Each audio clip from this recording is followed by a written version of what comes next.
Good morning. Welcome to the Unitarian Universalist Meetinghouse of Provincetown, where we affirm the inherent worth and dignity of every person, and where we support each other on our spiritual search for truth and meaning. My name is Reverend Kate Wilkinson, and I am so glad that you are here this morning. Welcome to those of you in the room, and welcome also to those of you joining us via our live stream. It would help me to acknowledge up front, that I'm having a flare-up of my facial nerve disorder this morning. So you might notice it today, and I just wanted you to know that I am not having a stroke, because I know that it can appear similarly. So please don't worry about me. I will be fine, and I didn't expect the tears, but I'll take that.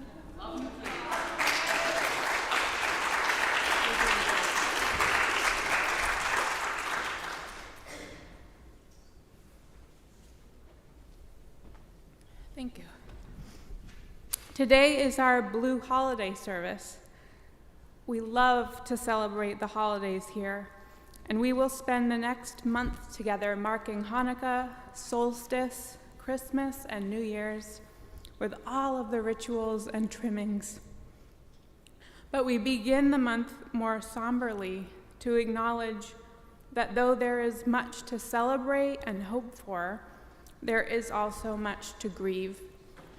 And we think that it is helpful to acknowledge that. We gathered Friday night for World AIDS Day, and we remember all those people who should have been here for these holidays but aren't.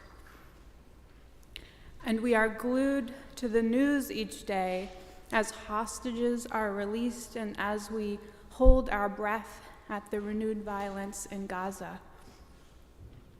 We grieve that our own country is not safe for Palestinians walking down a street in Vermont, and that Jewish people are feeling hesitant to place menorahs in windows this year. In our own congregation, several of you are mourning the death of siblings, and a niece, and a stepdad, and an ex-partner, a sister-in-law, a brother-in-law, a friend, a hoped-for baby, and so many more. And you will have an empty chair at your holiday gatherings this year. We surround you with our love and care. And so many of you are awaiting or recovering from surgeries, dealing with limited mobility and chronic pain. Some of you are serving as caregivers and do not have the energy to devote to the festivities of the season that you might have had in other years. And many of you have downsized this year, moving from your homes into retirement communities or assisted living spaces. And so you might be missing the traditions that took place in your former spaces, or even how you used to decorate your home.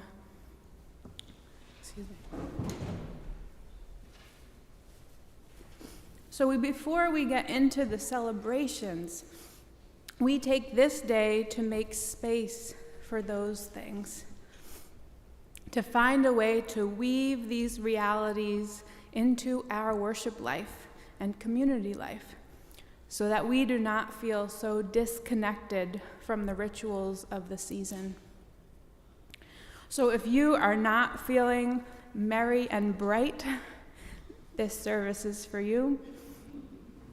And if you are feeling full of holiday cheer, this service is also for you, because it gives a bigger window into what some of your friends might be experiencing, so that you can best support them this holiday season. Now, before we begin with our Blue Holiday service, I do have a few announcements to share. A special thank you to Kurt Reynolds for being here today to offer a musical reflection later in the service. And I also want to thank Kurt again for that beautiful World AIDS Day stole that he made, and which many of you added your protest buttons to, which I wore Friday night at the vigil. So many of you were there. Thank you all for coming out for that. And also coming out for the Queer Joy Block Party, which happened as a response to a possible religious protest of one of our local drag shows. They didn't show, but we did. And we sang Christmas carols, and it was fabulous. Now, this is the most important announcement. Don't forget that today is our UU Meetinghouse annual meeting. This is taking place on Zoom at 2 o'clock today.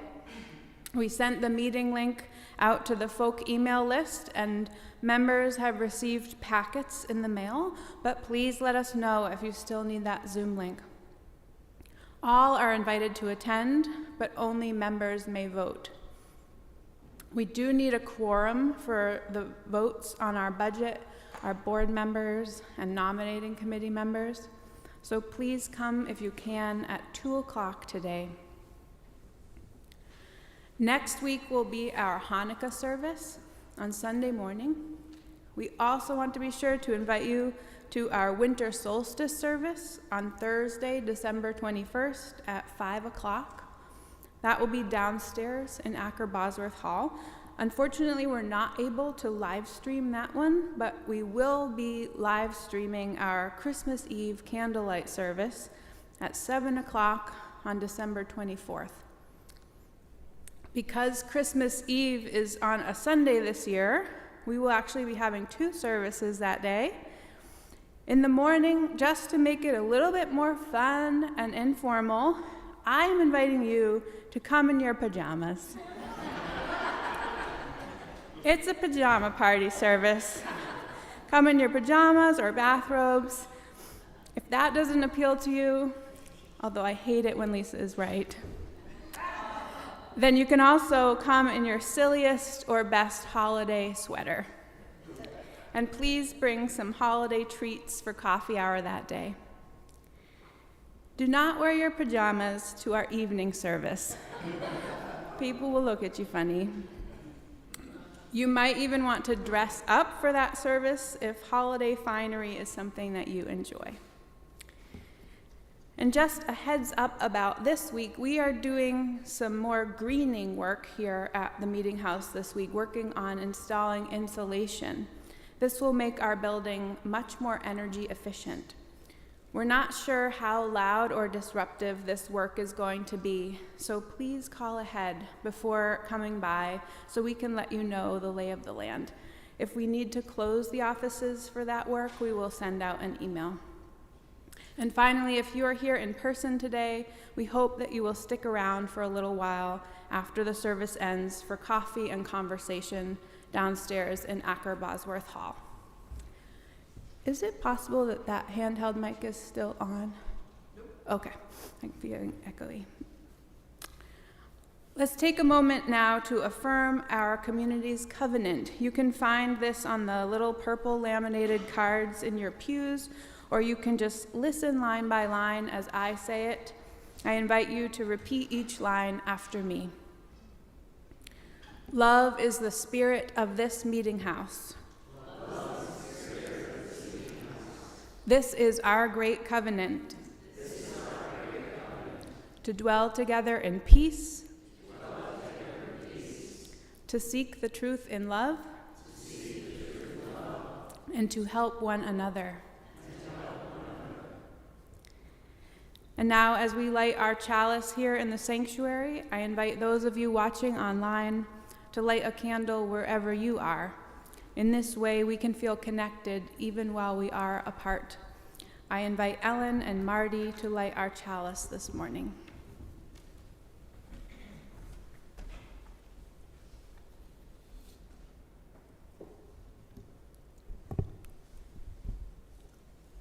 Our chalice lighting words this morning are by Laura Wallace.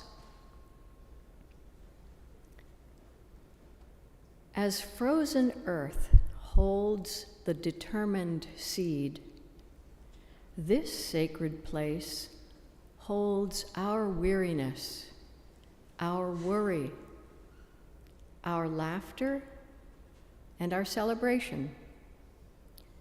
Let us bring seed and soul into the light of thought, the warmth of community, and the hope of love. Let us see together, hear together, love together. Let us worship.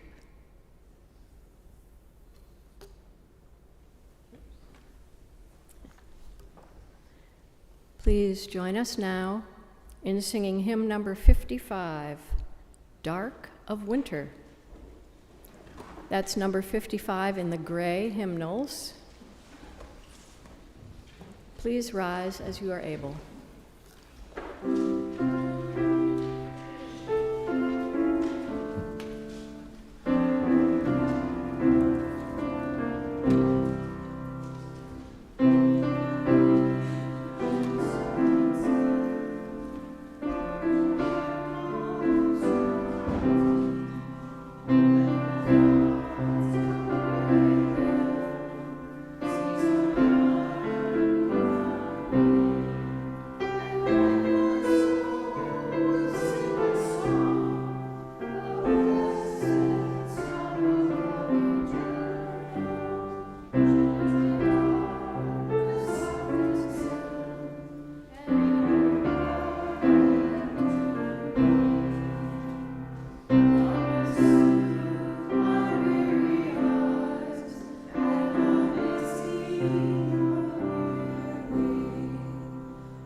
I invite you now into a time of meditation and prayer.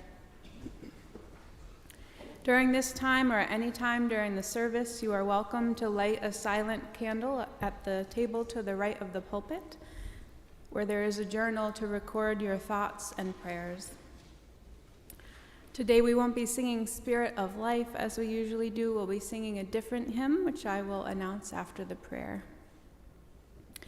Our prayer this morning is entitled The Waiting Time, and it's by Megan Lloyd Joyner. She begins with a quote by Victoria Safford. Now is the moment of magic, when people beaten down and broken, with nothing left but misery and candles and their own clear voices, kindle tiny lights and whisper secret music. In the Christian calendar, Megan writes, Advent is a time of waiting and preparation for the coming of the Christ child. The story from first century Palestine tells us that with the birth of Jesus comes hope, love, the undoing of the status quo, a new reign of peace on earth.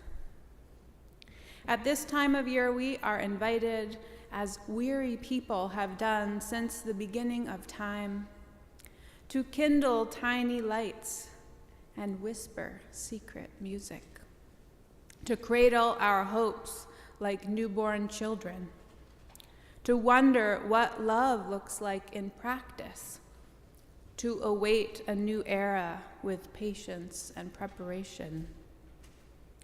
This year, Megan says, we might not feel like waiting is the best move. We may cry out in lament for lives and rights taken without account.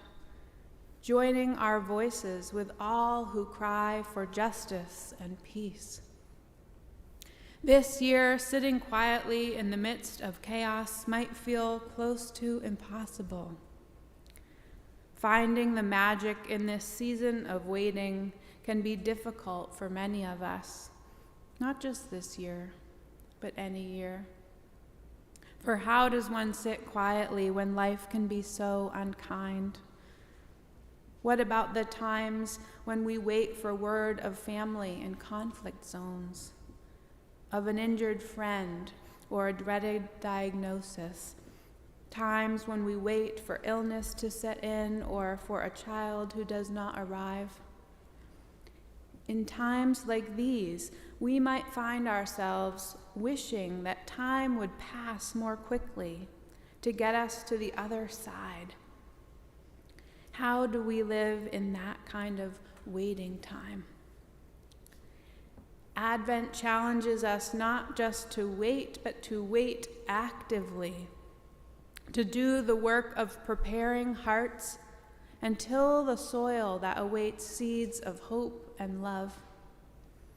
Advent encourages us to be present in each moment of waiting. The moment of magic, the time we have been waiting for, is now. Not some future date, not the end of the Advent calendar, not the hour that the days begin to lengthen again, or that long-awaited morning of presents. The mystery, the excitement, the beauty of this season are all found in the waiting time. And so we wait, allowing ourselves to be fully present to all that is happening in each moment. When we do, we join our lives and our breath and our hearts with all who are waiting for justice, waiting for peace, waiting for a world reborn. Precious oneness, grant us the strength to be still in this waiting time. Grant us the courage to experience the awe of this moment and the next. Help us to prepare our hearts that seeds of love and hope might root there. And help us to join our deepest desires and intentions with all those waiting and working for justice and peace. Amen. I invite you now to join me in singing hymn number 46, Now the Day is Over. That's hymn number 46 in those same gray hymnals. Now, even though this is a morning, we're in the morning time, and this song is about dusk, it's also about this dusky time of year when the days are shorter and the nights are longer. Winter is upon us, and we are waiting for the dawn. So let's sing together, Now the Day is Over, hymn number 46. Please rise as you are able.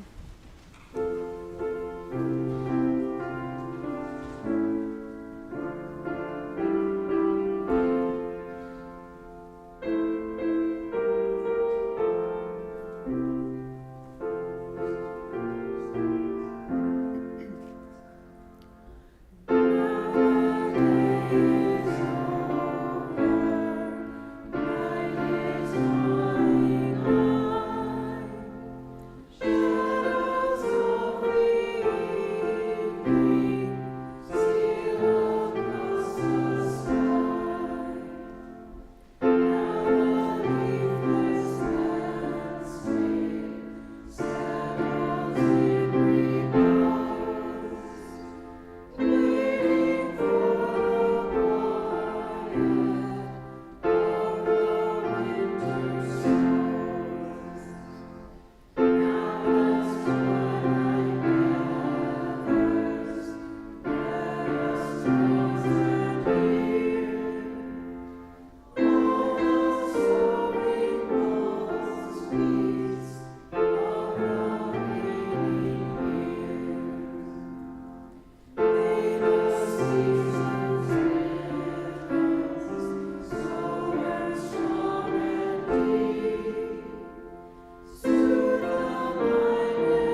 seated.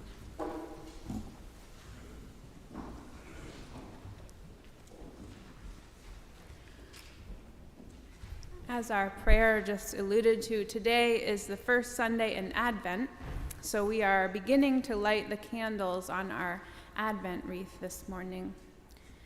To introduce this tradition, I'll share with you the words of Rosemary Morrison. The placing of candles upon a circle of evergreens is an age-old tradition. Lighting additional candles each day or week as the light wanes has been part of human rituals for centuries upon centuries. We are warmed by the glow.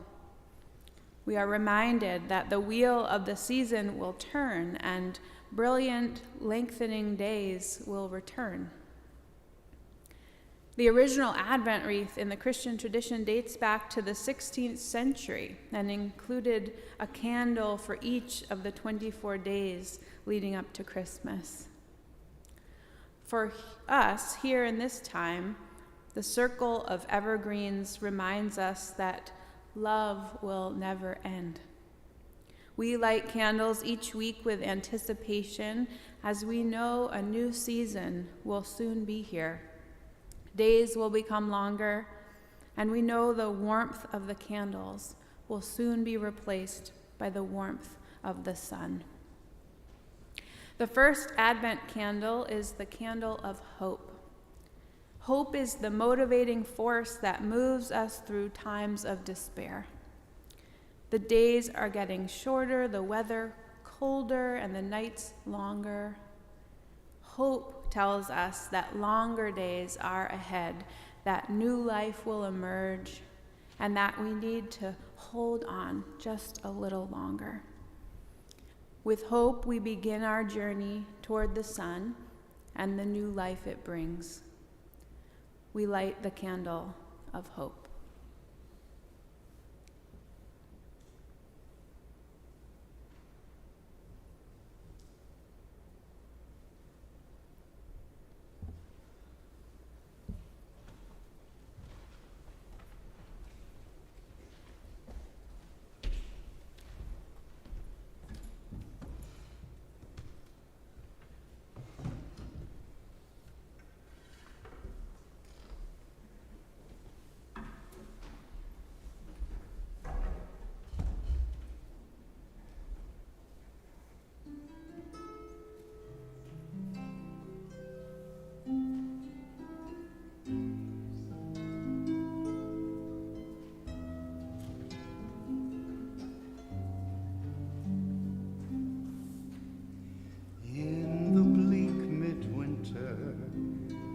Frosty winds make moan.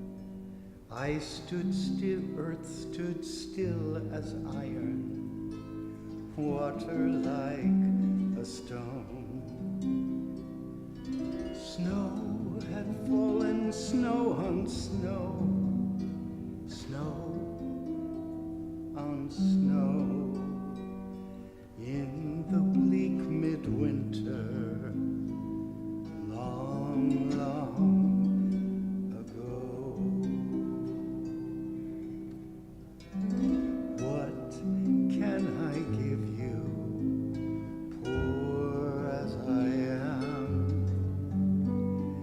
If I were a shepherd, I would bring a lamb, and if I were a wise man, I would do my part.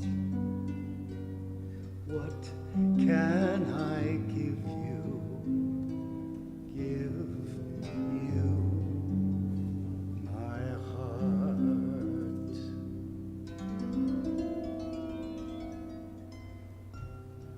Angels and archangels must have gathered there,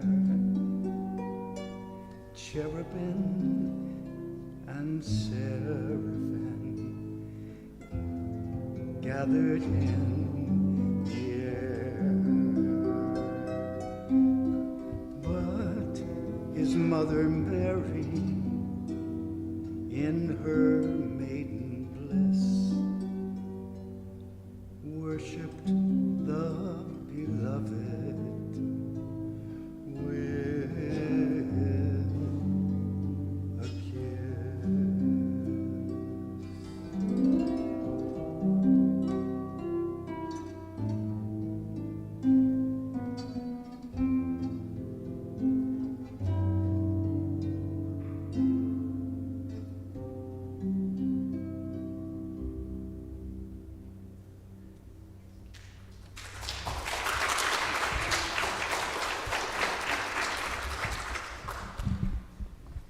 Thank you, Kurt.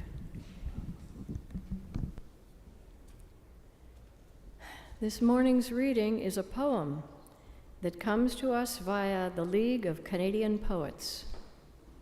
It's by Norma Kirby, and it's entitled Ginger Snaps, Iced.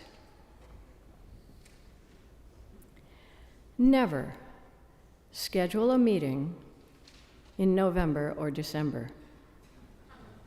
Every weekend, including Fridays, is booked with bazaars and Christmas sales and concerts and other ways to raise money as purses open and wallets flap with goodwill. It would have been easier to just donate the money. Butter alone cost more than what they charged for the carrot cake. And those ginger snaps? She worked half a day making them and put them into her favorite container, and they sold that too. Then Ralph, still a widower, came in with 12 loaves of bread he made himself. Now that would be a catch, a man who baked for church bazaars. But he slipped through the back door and passed in the bread like illegal contraband. She tried to talk to him, but he was too quick and disappeared. But so did her special tin with the hinged lid and the pictures of Princess Diana's wedding.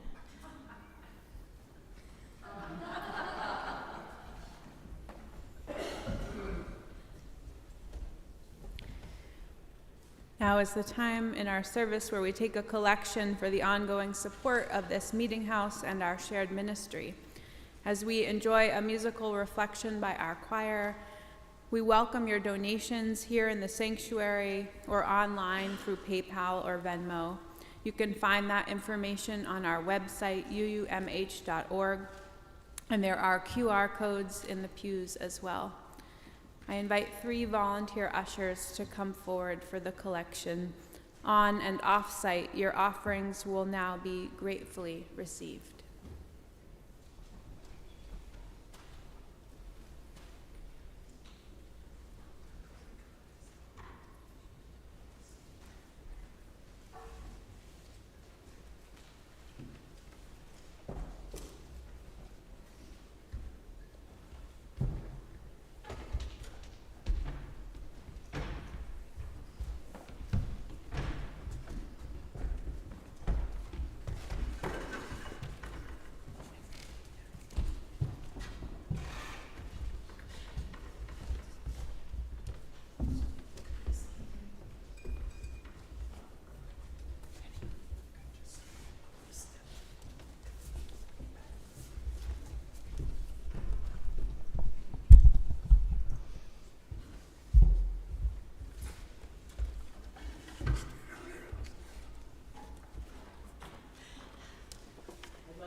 That kind of morning, I need it.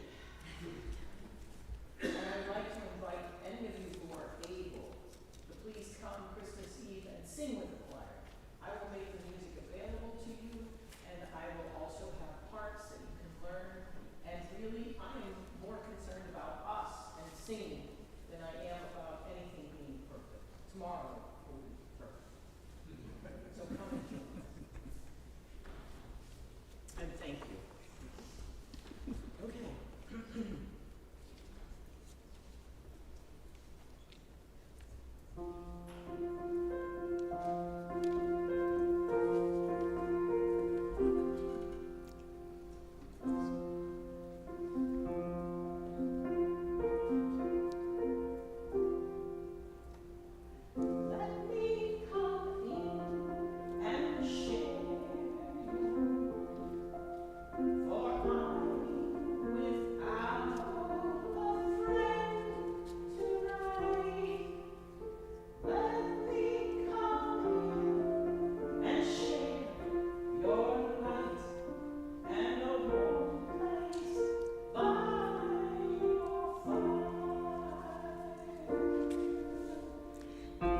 looks so gold and warm within, sheltered from the winter wind. Songs and laughter, friends and kin have brought me to your door. Let me come in and share your light, for I'm without a friend tonight. Let me come in and share your light, and a warm place by your fire. Open your door, for here I stand. My only gift is my empty hand, an empty heart, and broken plans. This dark day of the year. Let me come in and share your light, for I'm without a friend tonight. Let me come in and share your light, and a warm place by your fire.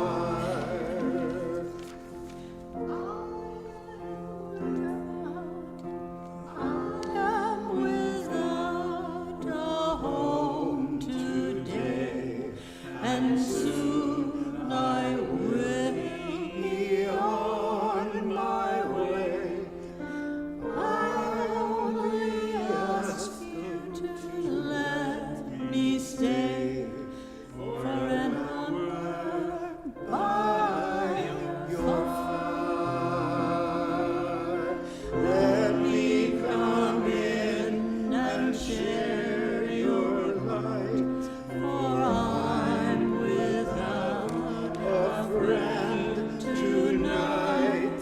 Let me come in and share your light, and a warm place by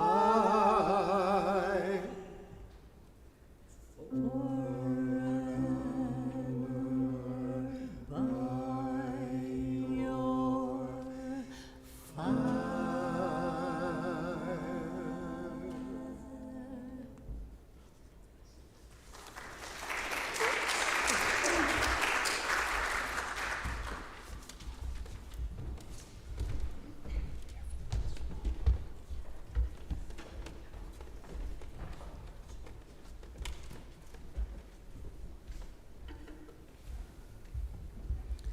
Thank you.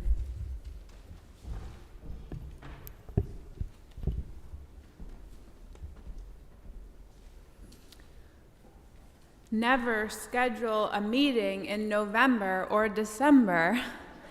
I'm going to remember that next year. We just enjoyed Thanksgiving, and that was wonderful, but now the rest of the holidays are upon us, and we are gearing up for Hanukkah, solstice, Christmas, and New Year's. They come one on top of the other like an avalanche. A Buddhist friend of mine posted a funny cartoon the other day. The first panel shows a Zen master and a novice monk sitting cross-legged on a mountaintop in their matching robes. The teacher is saying to the student, "You have one final test on your path to enlightenment." In the next scene, the novice monk is sitting at a holiday table surrounded by his family. There's a big turkey on a platter in front of him and a baby crying to the right of him. A speech bubble above a woman on the far right says, "Sally, stop hitting your brother." And the old woman to his left is patting his bald head saying, "You must be cold. I'll knit you a pink hat." A rather intoxicated man on the far left is slurring his words, saying, "No, I'm fine. It's only my 6th glass." People wish us happy holidays. But let's face it, the holidays are actually a spiritual test of epic proportions. The holidays are a test of our social fortitude and self-differentiation. Just how much can we take of these people? And will we show up as our real selves? How soon till we revert back to old family roles? They are a test of how deeply we've succumbed to consumerism. Are we truly committed to a simple holiday, or are we going to make that impulse purchase of plastic junk from the end cap while we're waiting in line? What a bargain at just $9.99! This season is a test of our ability to stay in the present moment, even while worry and anxiety pull us into unknown futures, and nostalgia pulls us by our heartstrings into the past. When we are not catastrophizing, we dream wistfully of days gone by, or maybe even centuries gone by. Shouldn't our holiday aesthetic actually be more reminiscent of Victorian England? The holidays are a test of regulating our emotions, all of them, not just the joy of the season, but also the loneliness, grief, jealousy, and depression felt so deeply at this most wonderful time of the year. My friend Steve posted a picture on Facebook this week as he decorated his Christmas tree. It was a picture of an ornament, a shellacked dog bone made out of dough with holly leaves painted on it and a red ribbon to hang it by. On the bone is the name Sandy. I always lean into the nostalgia, emotion, and at times melancholy of the holidays, Steve wrote. Decorating the tree reminds me at times of family and friends who are no longer here, and I feel grateful for the time I had with them. But it's always this ornament that makes me cry. That dog has been gone 26 years, and this twisted and yellowed shellacked dog bone makes me cry. Go figure. We each navigate the difficult side of this season in our own ways.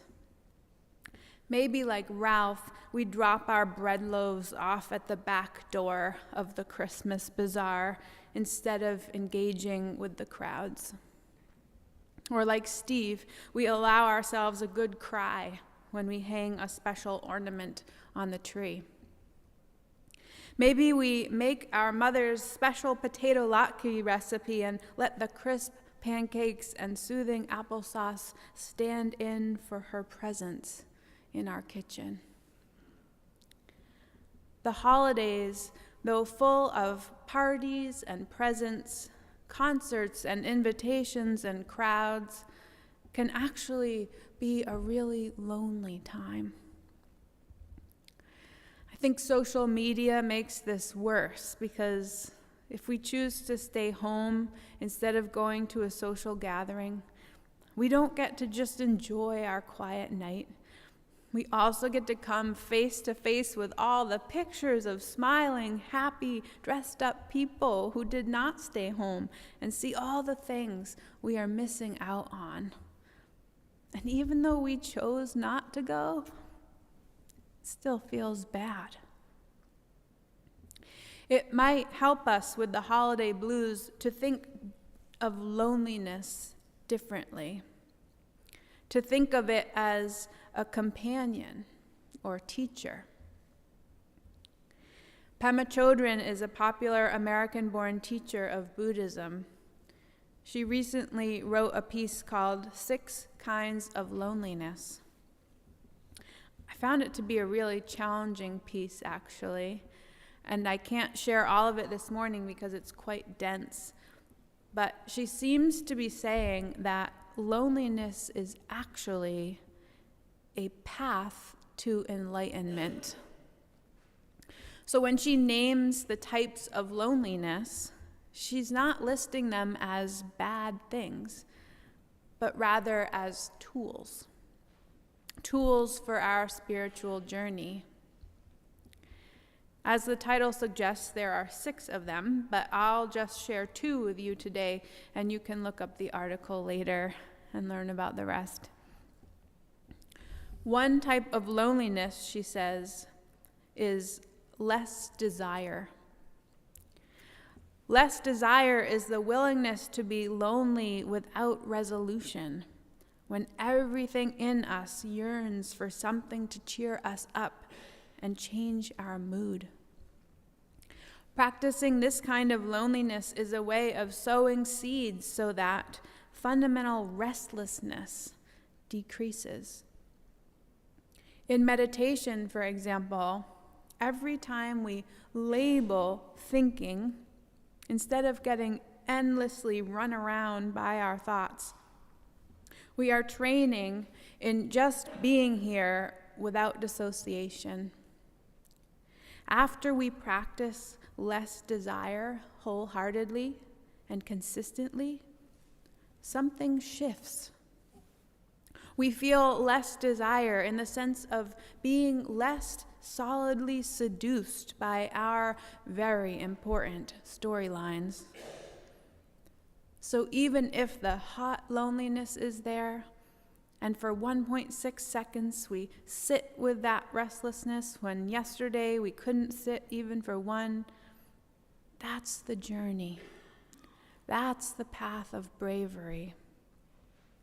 The less we spin off and go crazy, the more we taste the satisfaction of cool loneliness, Chodron says. As the Zen master Katagiri Roshi often said, one can be lonely and not be tossed away by it. A second type of loneliness she names is avoiding unnecessary activities. When we're lonely in a hot way, Chodron says, we look for something to save us. We look for a way out. We get this queasy feeling that we call loneliness, and our minds just go wild trying to come up with companions to save us from the despair. That's called unnecessary activity. It's a way of keeping ourselves busy so we don't have to feel any pain. It could take the form of obsessively daydreaming of true romance, or turning a tidbit of gossip into the 6 o'clock news, or even going off by ourselves into the wilderness. The point is that in all these activities, we are seeking companionship in our usual habitual way, using our same old repetitive ways of distancing ourselves from the demon loneliness. Could we just settle down and have some compassion and respect for ourselves? Could we stop trying to escape from being alone with ourselves? What about practicing not jumping and grabbing when we begin to panic? Relaxing with loneliness is a worthy occupation, she says. And as the Japanese poet Ryu-kan says, if you want to find the meaning, stop chasing after so many things. Now this may seem strange, but hang in with me here. I want to take a brief interlude to tell you a little bit about my mother's lawnmower. My mom's yard is not huge, but it's pretty big. For comparison, several neighbors with only slightly larger lawns use a rider mower to get the job done. But for all these years, my amazing mother has been using a gas-powered push mower. It takes ages. Now, I know you won't believe this, but my mom is now approaching 80. So when her lawnmower conked out last season, she opted not for a lawn service, but for a power-assisted push mower this time. They call it self-propelled, which means that if you push down on a special lever on the handle, the mower goes forward without any effort from you. The lever goes all the way across, right below the regular handle, so you hold onto the handle with your fingers and you push the lever with your thumbs like this. The problem is, it's a little hard to keep up with. I experienced this the other day when I was mowing her lawn. Actually, I was mowing all the leaves on the lawn, conveniently shredding them into a bag on the back of the mower to be used later as mulch, much better than raking. Now, before I get all kinds of emails about how it's better for the bugs and the tiny animals to let the fallen leaves be, don't worry. There are still lots of leaves left and loads of places for creatures to hide for the winter. But anyway, I was using this special button on the handle, which is labeled Smart Drive Control, which is great because you feel very capable when you have access to such a button. One that will make you smarter, with more drive and more control over things. But the thing is, after a while, you actually forget that you are depressing the button. And without being conscious of it, you suddenly realize that you are actually kind of jogging to keep up with the mower. And a few times when I reached under a bush or a low-hanging tree and then tried to pull the mower back to me, I practically pulled my shoulders out of their sockets because the mower was still self-propelling forward while I was trying to make it come backward to me. And it became a bit of a battle. So there I was, after a while, running behind the lawnmower with my arms outstretched in front of me, sweating, feeling totally out of control, wondering why this didn't actually feel easier than the old push mower we used to use. And I ended up having to stop and give myself a little pep talk, which went kind of like this. Kate, stop pressing the button.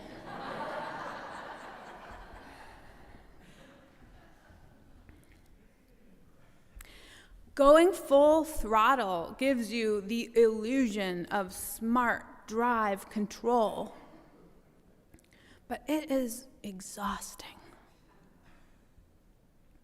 And when you are feeling exhausted by going full tilt ahead, what you have to do is let go a little. Release. Stop pushing. Slow down. We don't actually have control over a lot of things in our lives. The things that happen to us, world events, losses, illnesses, the pace of the news, the lure of technology, relationships that change when we don't want them to, aging, so many things.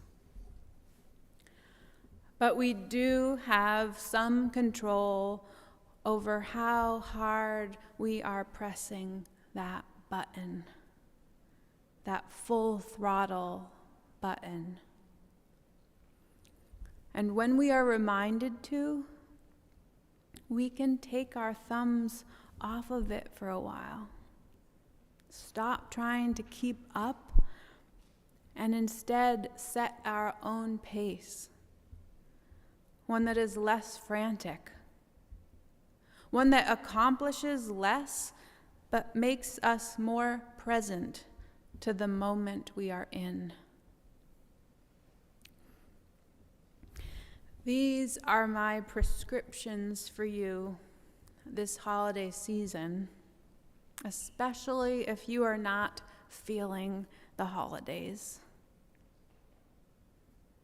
A cup of tea every afternoon, preferably from a pottery mug if you have one.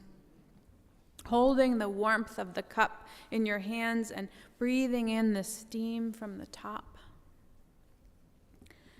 An hour here or there without your phone. 20 minutes spent watching the flames of a fireplace or the flickering of a candle. Slowly wrapping a present with no background noise, no TV or radio, no commercials, just folding the edges of the crisp paper into utterly satisfying straight lines and securing them with tape, taking your time with the bow, inviting a friend for a walk or a visit with no exchange of presents and no particular agenda other than reconnecting. Picking up that book that's been on your bedside table for months and actually reading it. Staying in bed way too long one morning to finish it. Not even getting dressed that day, maybe. Some of you know the Methodist minister, Reverend Ted Loader, who died a few years ago. He wrote my favorite prayer, Pry Me Off Dead Center.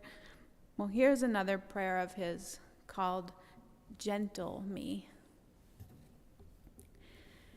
Gentle me, Holy One, into an unclenched moment, a deep breath, a letting go of heavy expectancies, of shriveling anxieties, and dead certainties that, softened by the silence, surrounded by the light, and open to the mystery, I may be found by wholeness, upheld by the unfathomable, entranced by the simple, and filled with the joy that is you. Friends, as we approach this busy holiday season, may you be open to the mystery. May you be entranced by the simple. May you make room for the sadness. And even if just for brief glimpses at a time, may you be filled with the joy. Amen, and blessed be.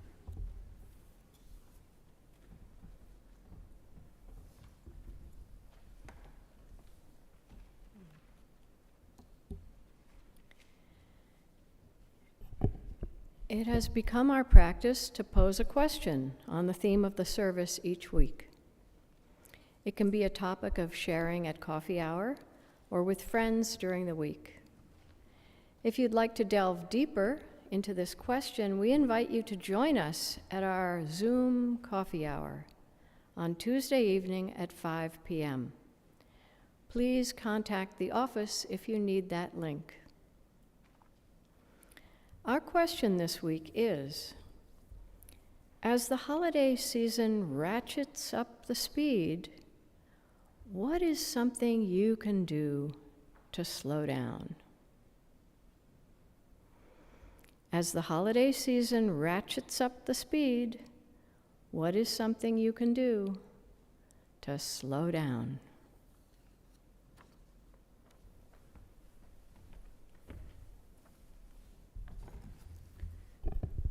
Thank you for coming this morning. Thank you for tuning in this morning. I'll end with these closing words. As we leave this place, may we remember that the warmth of the candles will soon be replaced by the warmth of the sun.